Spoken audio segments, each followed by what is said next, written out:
Assalamualaikum warahmatullahi wabarakatuh. Apa kabar sana idaman segalanya? Jumpa lagi dengan saya Tina Alvara dalam Kopi Idaman Podcast. Nyaman kopinya, pintar urangnya. Ya, menghadapi tahun ajaran baru bagi dunia pendidikan, tentunya memiliki tantangan tersendiri khususnya bagi tenaga-tenaga pendidik. Dan yang kita bicarakan hari ini khusus kepada dunia PAUD atau pendidikan anak usia dini, yang mana kita ketahui bahwa dunia PAUD merupakan awal fondasi yang nantinya anak-anak akan menuju ke sisi akademisnya. Dan telah hadir bersama saya kali ini narasumber kita Bapak Adi Mario Stefanus. Selamat sore Bapak, gimana kabarnya? Ini saya nyebutnya Bapak Adi Mas atau Adi. Oh, Mas Rio. Oke, boleh Mas Rio. Gimana kabarnya Mas Rio? Halo, selamat sore. Sore. Alhamdulillah, puji Tuhan, kabarnya baik dan sehat. Alhamdulillah. Beliau ini merupakan bagian dari Tanoto Foundation, benar ya? Seperti narsum kita yang sebelumnya juga hadir bersama kita, Ibu Ita dari Tanoto Foundation juga. Dan pada hari ini kita akan mengupas mengenai dunia PAUD, tantangan dan bagaimana membangun PAUD berkualitas di Kutai Kartanegara. Mungkin sebelum pembahasan lebih rinci mengenai dunia PAUD, mungkin Mas Rio bisa dijelaskan dulu tentang Tanoto Foundation. Baik. Tanoto Foundation adalah filantropi dan di sini bergerak dalam dunia pendidikan. Ownernya adalah Pak Tanoto Sukanto. Beliau dari kecil memang sangat menjiwai dan sangat memahami, dan beliau ingin banget bahwa pendidikan itu harus ada dan harus nyata dan harus merata, ya, dari mulai anak usia dini sampai dengan usia dewasa. Karena dengan pendidikan maka kemiskinan bisa dientaskan atau diakhiri. Begitu pentingnya pendidikan, sehingga pendidikan itu menjadi pilar utama, karena pendidikan itu dimulai dari sejak usia dini dan pendidikan itu harus berkualitas. Luar biasa. Kalau Mas Rio sendiri di Tanoto Foundation di bagian apa? Di bidang apa nih? Oke, baik. Kalau saya di Tanoto Foundation, saya di Early Childhood Development, ya. Saya program spesialis khusus untuk sigap usia 4 sampai dengan 6 tahun. Wah, Seperti itu. usia-usia kritis untuk transisi ya menuju akademis. Oke, bicara masalah dunia PAUD, untuk bergabung di bidang ini sendiri, Mas Rio udah berapa lama? Saya mungkin bisa 15 tahun ya. 15 tahun, wow. Sudah pakar jam terbangnya lebih dari 10.000 jam ya. Oke. Sudah 15 tahun, sudah keliling Indonesia juga. Saya sudah keliling Indonesia. Oke. Untuk menangani atau bekerja sama dengan Kutai Kartanegara sendiri udah berapa lama? Kalau dengan Kutai Kartanegara mungkin kurang lebih 2 tahun ya jalan ya, di tahun ketiga. Seperti itu. Melihat letak geografisnya Kutai Kartanegara yang bisa dibilang cukup luas dan penuh tantangan ya. Apa ini dari kacamata Mas Rio tantangannya untuk Tanoto Foundation membangun PAUD yang berkualitas? Baik, tantangan kita adalah mungkin geografis salah satunya ya, karena memang persebaran wilayah satuan pendidikan, jumlah guru, bahkan jumlah penerima manfaat itu juga kita perhatikan. Namun di atas segalanya adalah lebih kepada kapasitas daripada seorang guru, dan guru mau berubah dan mau belajar. Itu sebenarnya tantangan kita, karena kebanyakan guru-guru itu menuju ke era sekarang semua dimudahkan dengan digitalisasi. Sehingga ketika mereka belajar dengan konsep digitalisasi itu akhirnya ilmu itu tidak terlalu dalam ya kalau kita tidak tatap muka langsung atau kita melakukan pelatihan secara luring, sehingga teman-teman di lapangan pun akan lebih memahami manfaat yang sesungguhnya. Karena untuk belajar itu dibutuhkan niat. Nah, tantangan kita salah satunya adalah niat dan kesungguhan daripada setiap guru-guru yang menerima manfaat ini dan mereka mau mengimplementasikannya. Dan setiap tahun pasti ada tantangan-tantangan baru ya. Betul. Untuk Kutai Kartanegara sendiri dari 2 tahun belakangan, apakah ada evaluasi atau report perkembangan kenaikan lah ya mulai dari persiapan menuju ke titik mana untuk menuju ke PAUD yang ideal? Jadi kalau untuk Kutai Kartanegara kita perlahan ya, Kak. Jadi memang kita hanya memiliki sebenarnya untuk foundation itu 9 PAUD dampingan, itu ada di 3 kecamatan. dan kita semaksimal mungkin bagaimana proses belajarnya dulu yang kita buat berkualitas. Jadi kalau memang sebelumnya teman-teman lama menggunakan kurikulum yang lama dan sekarang sudah mulai terlihat perubahannya, teman-teman sudah bisa menikmati kurikulum Merdeka perlahan, dan hasilnya pun juga bisa terlihat daripada ketika cara mengajar yang berbeda, ketika membuat perencanaan, mungkin lebih paham, lebih memahami, dan pastinya membuat anak-anak itu menjadi lebih kreatif. Dan inilah fokus kita sebenarnya. Target ya untuk 3 tahun bisa merata dan bahkan bisa tersebar luas apapun yang menjadi fokus kami. Oke, tadi juga sempat ngobrol Mas Rio ini menangani rumah sigap. Ya, Sekolah sigap. Sekolah sigap, sekolah sigap. Oke, sekolah sigap itu sekolah yang seperti apa sih? Oke, baik. Sekolah sigap itu sebenarnya adalah program dari Tanato Foundation ya di ECED. Jadi itu namanya sekolah siapkan generasi anak berprestasi, itu sebenarnya kepanjangannya seperti itu. Nah, untuk sigap atau sekolah anak sigap ini kita fokus pada usia 4-6 tahun, artinya peserta didik dia berusia 4-6 tahun. Seperti itu ya. Sekarang mereka sedang duduk di TK, TKA atau TKW. Sejauh ini Mas untuk perubahan dari kurikulum sampai ke implementasi kurikulum Merdeka saat ini, dari tenaga pengajarnya sendiri sejauh ini apa ada kendala? Oke, baik. Jelas kendalanya ada karena mereka harus bertransformasi ya dari kurikulum yang lama sampai dengan kurikulum yang baru. Jadi tantangannya adalah mereka memahami dari pesan yang mau disampaikan dari setiap kurikulum, dari strukturnya sudah berbeda. Kegiatannya harus mulai dengan pengembangan tema, membedah peta konsep, sampai mereka menstimulasi anak berpikir kritis. Nah, itu yang menjadi tantangan. Susahnya melakukan atau melontar pertanyaan kepada anak supaya anak bisa menjawab dengan berpikir terbuka. Nah, itu yang paling sulit. Betul. Apalagi dengan habit kalau biasa di rumah otoriter seperti itu ya. Jadi anak-anak cenderung tertutup atau memang karakternya introvert gitu ya. Jadi memang tantangan pengajar itu bagaimana menggali seperti itu. Selain dari praktek di sekolah, apa ada pembekalan juga kepada orang tua? Ya, pasti ada, Kak, karena memang salah satu elemen PAUD berkualitas adalah kemitraan dengan orang tua, dan di situ kita bisa bikin kelas orang tua. Di kelas orang tua itulah kita membuat wadah ya untuk parenting yang kita sebut. Orang tua bisa berpartisipasi aktif untuk tumbuh kembang yang optimal. Jadi juga disosialisasikan metode pembelajarannya seperti itu ya. Untuk di Kutai Kartanegara sendiri ada berapa sekolah sigap? Oke, di Kutai Kartanegara ada 9. Ada 9. Oke. Dan sejauh ini apakah progresnya sudah sesuai dengan harapan? Iya, kalau mau dibilang sesuai harapan sebenarnya belum sesuai harapannya karena memang masih terus berproses. Setidaknya mereka mulai sedikit-sedikit bertransformasi. Selanjutnya dari pemerintah sendiri, khususnya dari Dinas Pendidikan, bagaimana bentuk dukungan dari persiapan sekolah sigap? Dukungannya sangat banyak dan sangat fokus. Terlebih tidak hanya menjadi fasilitator menyediakan tempat pelatihan, tapi Dinas Pendidikan di sini itu sangat fokus ketika memang ada yang tidak berubah atau bahkan stuck, dan beliau langsung intervensi.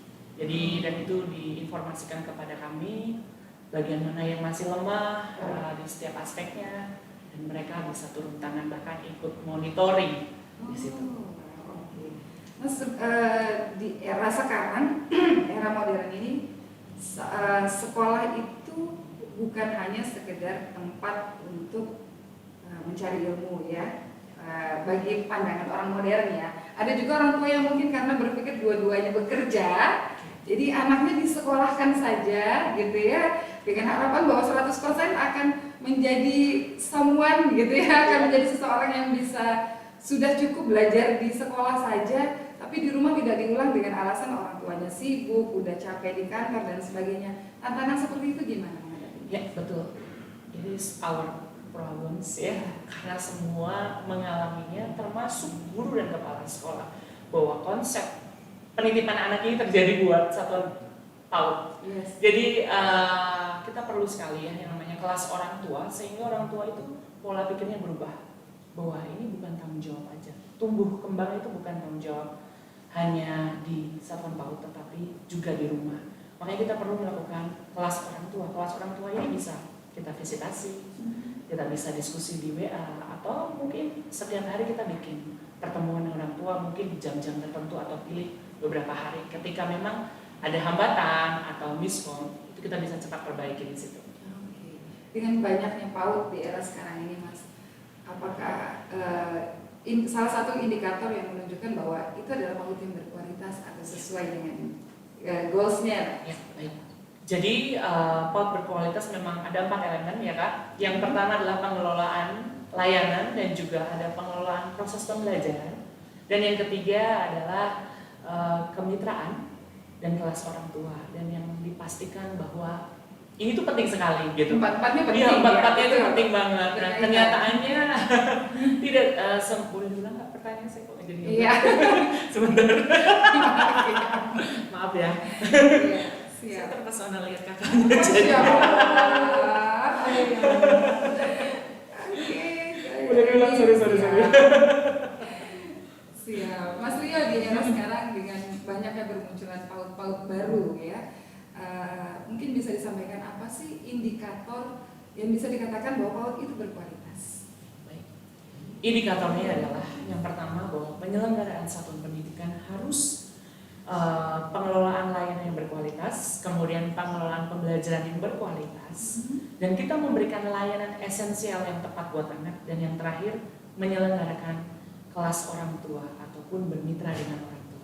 Saya tertarik nih, layanan esensial itu yang seperti apa? Nah, ini esensial artinya yang sangat bermakna, bernilai, dan paling utama ya itu memenuhi hak anak, hak dia bermain, mendapatkan kebahagiaan, terus mendapatkan pendidikan, kasih sayang, itu hal-hal yang utama, yang esensial. Kita penuhi itu hak-hak itu sehingga anak itu tumbuh kembangnya optimal. Sebenarnya di usia 4 sampai dengan 6 tahun itu sudah bisa dimasukkan untuk mereka pembelajaran menuju ke akademis atau belum? Oke, baik. Sebenarnya proses ya. Jadi mungkin yang dimaksud oleh kakak bisa disebut baca tulis ya. Iya. Oke, baik.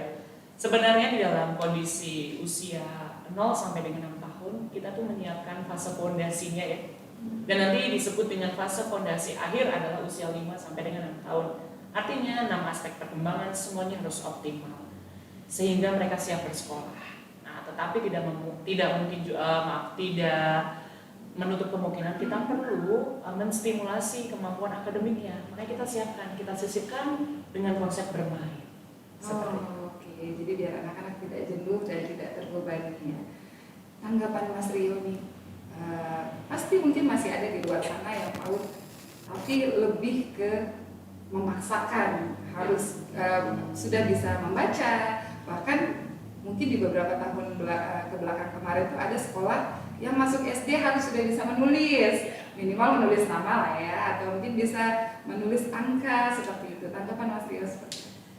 Tanggapan saya ini saya tidak setuju ya sebenarnya, karena memang kita di bidang PAUD dan bertahun-tahun kita bergulat dan mendengar keluhan daripada orang tua juga, dari guru-guru bahwa mereka harus bisa baca tulis. Bahkan SD ada salah satu syaratnya untuk masuk SD adalah dengan baca tulis. Tapi kita bersyukur bahwa pemerintah sudah mencanangkan dan mensosialisasikan gerakan transisi PAUD SD, salah satunya menghapus ujian tes masuk ke SD dengan baca tulis, itu tidak boleh lagi. Oke, jadi luar biasa supportnya dari pemerintah, memang juga ada aksi nyatanya ya, seperti itu.